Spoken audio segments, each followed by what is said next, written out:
کیا اس کھال کو ہم اپنے گھر رکھ سکتے ہیں؟ اس پر بھی غریب کا حق ہے۔ کیا بکرے کو ذبح کرنے کے بعد یہ کھال ہماری 2 لاکھ میں بکے گی، 1.5 لاکھ میں بکے گی؟ کہتا وہ میں نہیں جانتا ہوں، محمد لکھا ہے 2.5 لاکھ کا بکرا ہے۔ میں نے کہا میں کہہ تو رہا ہوں کہ کھال تو بیچ دینا جتنے کی بکے، بکرا 10,000 میں ہمیں دے دے، 12,000 میں ہمیں دے دے۔ کہنے لگا جائیے مولانا صاحب آپ ہمارا ریٹ کیوں کر رہے ہو؟ لوگوں نے ایک فضول کی بحث بڑھا دی، اس پہ اللہ لکھا ہے تو اس کی قیمت بڑھ گئی، محمد لکھا ہے تو اس کی قیمت، جس پر یہ چیزیں لکھی ہوئی ہوں اور کم کر دو اس کی قیمت۔ میرے بھائیوں کسی حدیث میں نہیں آیا ہے کہ جس بکرے پر اللہ لکھا ہو تو اس کو اتنے روپے میں خریدو، اور لکھا ہوتا نہیں ہے، وہ ہمیں اور آپ کو اس کا ایک نقش دکھائی دیتا ہے۔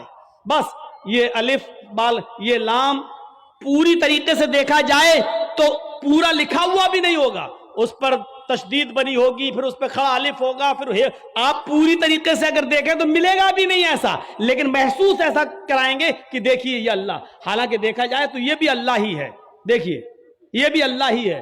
الف، یہ الف ہو گیا نا، اور لام کیسا ہوتا ہے؟ یہ لام ہوا، پھر ایک اور لام ہوا، پھر یہ اس کے اوپر کا الف، اور یہ ہے، تو دیکھا جائے یہ کیا ہے؟ اللہ ہی ہے۔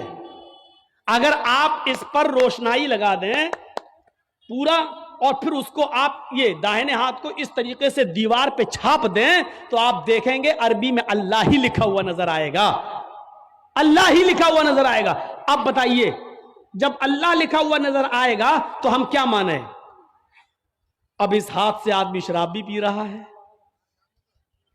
اب اس ہاتھ سے آدمی جوا بھی کھیل رہا ہے، اس ہاتھ سے غلط چیزوں کو بھی پکڑ رہا ہے،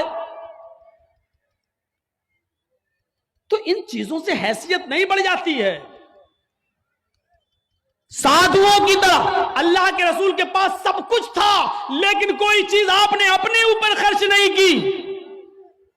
تاریخ بتاتی ہے 100 اونٹ ہمارے پاس اگر 2 جانور بھی آ جائیں قربانی کے لیے تو آج ہم 10ویں کو کرتے ہیں اور دوسرا بکرا 12ویں کو کریں گے۔ کیوں؟ میری بیٹی آئے گی، میری بہن آئے گی، میرے رشتہ دار آئیں گے، دوسرا بکرا ہم 12ویں تاریخ کو کریں گے اپنے رشتہ داروں کو دعوت دینے کے لیے۔ لیکن اللہ کے رسول نے 100 سرخ اونٹوں کی قربانی کی، اور ایک ہی دن کی 10ویں تاریخ کو۔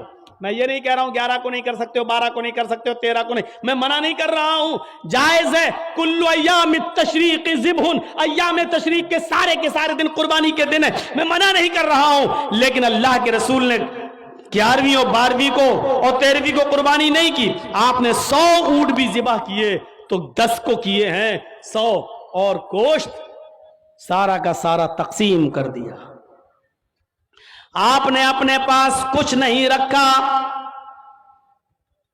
جرجیت صاحب شادی سے پہلے کس پہ سوتے تھے؟ دری پر، چٹائی پر۔ جرجیت صاحب کی شادی ہو گئی، جہیز میں ڈبل بیڈ مل گیا، مسہری مل گئی، بستر مل گیا۔ شادی کے بعد ہماری سونے کی سٹائل بدل گئی، چلنے کی سٹائل بدل گئی۔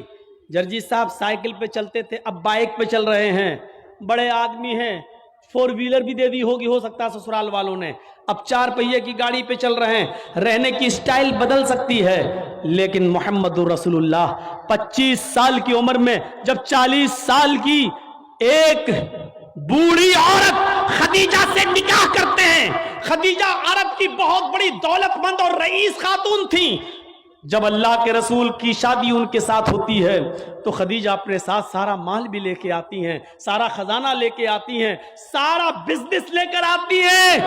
اللہ کے نبی صلی اللہ علیہ وسلم شادی کے بعد بھی اسی چٹائی پر، اسی اکیرے بستر پہ سویا کرتے تھے جو شادی سے پہلے آپ سویا کرتے تھے۔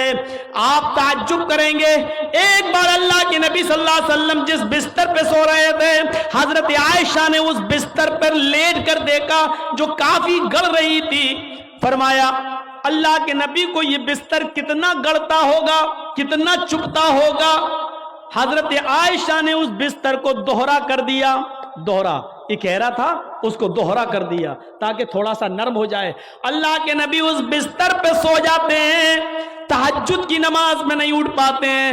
جب آنکھ کھلی تو فجر کا وقت تھا، فجر کی نماز پڑھانے کے بعد جب گھر پہ آتے ہیں تو پوچھتے ہیں عائشہ تم نے بستر پر ایسی کون سی چیز بچھا دی تھی؟ عائشہ تم نے بستر پر ایسا کیا بچھا دیا تھا؟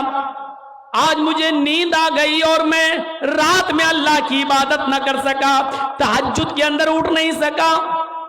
فرمایا اے اللہ کے نبی بستر کے نیچے تو میں نے کچھ نہیں بچھایا، وہ بستر جو اکھیرا تھا اس کو میں نے دوہرا کر دیا۔ میں نے لیٹ کر دیکھا آپ کو کیسے نیند آتی ہوگی، وہ تو کافی چبھ رہا تھا، کافی گڑ رہا تھا، میں نے اس کو دوہرا کر دیا۔ فرمایا عائشہ ایسا مت کرو، جیسا بستر پہلے بچھاتی تھی اسی طرح بچھاؤ، بستر کو اکھیرا رہنے دو، میری پیٹھ پر گڑتا ہے تو گڑنے دو، میری پیٹھ پر چبھتا ہے تو چبھنے دو۔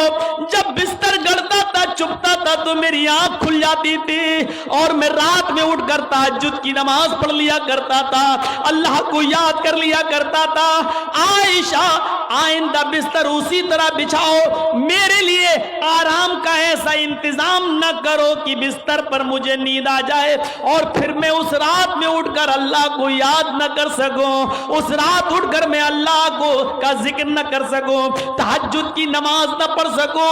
عائشہ اللہ تعالیٰ کو رات کی تاریکیوں میں یاد کرنے کا مزہ کچھ اور ہے، جب ساری دنیا سو رہی ہوتی ہے اور میری کروٹ، میری کمر نرم گرم بستروں سے الگ ہوتی ہے اور سجدے میں سر ہوتا ہے، تو اس وقت کا مزہ کچھ اور ہوتا ہے کہ ساری دنیا خواب خرگوش میں مست ہے اور اللہ کا ایک بندہ اپنے رب سے عذاب جہنم کی پناہ مانگ رہا ہے، جنت کا سوال کر رہا ہے، رات کی تاریکی میں اپنا سر سجدے میں رکھ کے اس کو مالک اور اپنے آپ کو اللہ کا غلام بنا رہا ہے۔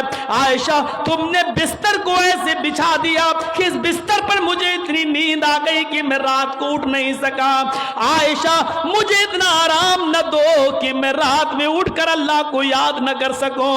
رہنے سہنے میں شادی کے بعد بھی کوئی فرق نہیں آیا، یہاں تو شادی کے بعد بستر بدل جاتے ہیں، رہن سہن کی اسٹائل بدل جاتی ہے، رہنے سہنے کا طریقہ بدل جاتا ہے، اس میں پرموشن ہو جاتا ہے، ترقی ہو جاتی ہے، لیکن محمد رسول اللہ کی زندگی پہ نظر ڈالو کہ اللہ کے نبی نے شادی سے پہلے جس بستر پہ لیٹتے تھے شادی کے بعد بھی اسی بستر پر، جبکہ خدیجہ کی دولت نبی کے قدموں پہ تھی، لیکن اللہ کے نبی نے خدیجہ کی دولت کو اپنے اوپر استعمال نہیں کیا۔ خدیجہ جو دولت لے کر آئی اس دولت کو بھی اللہ کے رسول نے دین کے کام میں غریب اور مسکینوں میں لٹا دیا۔ میرے بھائیوں ہمیں دیکھنا ہے کہ سادھو کون ہے۔ سادھو اس کو کہتے ہیں جس کے پاس سب کچھ ہو، دولت کی کمی نہ ہو، لیکن اس نے اپنے اوپر کوئی چیز خرچ نہ کی ہو، سب غریبوں اور مسکینوں میں لٹا دیا ہو۔ اس تعریف کا صحیح حقدار صرف جناب محمد رسول اللہ صلی اللہ علیہ وسلم ہے۔ آپ کے پاس کس چیز کی کمی تھی؟ لوگ کہتے بہت غریب تھے، یہ تھے، نہیں، اللہ کے رسول سے زیادہ کوئی امیر تھا؟ اللہ نے کہا تھا کہو تو اس پہاڑ کو ہم سونے کا بنا دیں، اور یہ احد پہاڑ جب سونے کا بن جائے تو جہاں آپ چلیں یہ پہاڑ بھی آپ کے ساتھ چلے۔ لیکن اللہ کے نبی نے اللہ تعالیٰ کے اس فرمان کو، اس گزارش، اللہ تعالیٰ کے اس حکم کو نافذ ہونے کے بعد منع کر دیا کہ نہیں نہیں، اے اللہ مجھے دنیا میں آرام نہیں، سونا نہیں چاہیے، چاندی نہیں چاہیے، بلکہ آپ نے فرمایا اللہم اجعلنی فی حیاتی مسکینا، اے اللہ دنیا میں مجھے جتنے دن زندہ رکھ، مسکین بنا کے زندہ رکھنا۔ اے اللہ جب مجھے موت آئے تو حالت مسکینی میں مجھے موت آئے، اور اے اللہ کل قیامت کے دن جب میں اٹھایا جاؤں تو فقیروں میں اور مسکینوں ہی میں اٹھایا جاؤں۔ یہ اللہ کے رسول کی دعا تھی، جبکہ اللہ تعالیٰ تو احد پہاڑ کو سونے کا بنانے کے لیے تیار تھا۔ نبی اکرم جہاں چلتے پہاڑ آپ کے ساتھ ساتھ چلتا، لیکن اللہ کے رسول نے پہاڑ کو سونے کا بنانے سے منع کر دیا اور کہا کہ مجھے دنیا کے عیش و آرام نہیں چاہیے۔